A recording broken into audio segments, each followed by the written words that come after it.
Эми бизде өзүңүздөр билесиздер, СДПК партиясы экиге бөлүнүп кеткен. Анан кийин мен СДПК партиясынын саясий мүчөсү болгонмун. Акыркы күндөр СДПК партиясынан бизде баягы саясий кеңешке чакырбай, саясий кеңештен чыгарып, бизге жасаган мамилелер кичине бир өгөйдөй болуп калды да.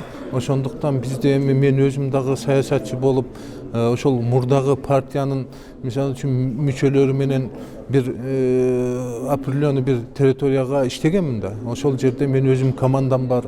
Алар бүгүнкү күндө бирдегеге токтолгон жок. Биз көпчүлүк өзүбүздүн, мен дагы мисалы үчүн бир партиядагы фракциянын мүчөсү болсом дагы, биз элдин добушун алыш үчүн өзүбүздүн команда менен биргеликте биз аракет кылдык да. Бирок ошон үчүн биз мына азыр ойлонуп турабыз.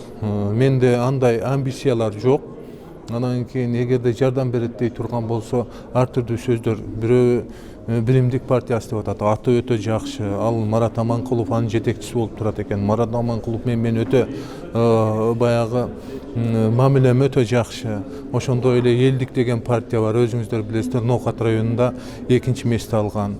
Ал партиянын баягы жетекчилери да бүгүнкү күндө көптөгөн сунуштарды берип атат. Анан кийин кээ бирлери Нур деп айтты, кийинкилери Ордо деп айтып атат. Эми азыр пока мындай ойлоно элекпиз. Кудай буйруса, биз өзүмдүн баягы мурдагы партия тарабынан тапшырылган территорияда иштеген менин негизги командам бар. Алар менен биргеликте ойлонуп көрөбүз. Келечек көрсөтөт, буну жашыруу мүмкүн эмес.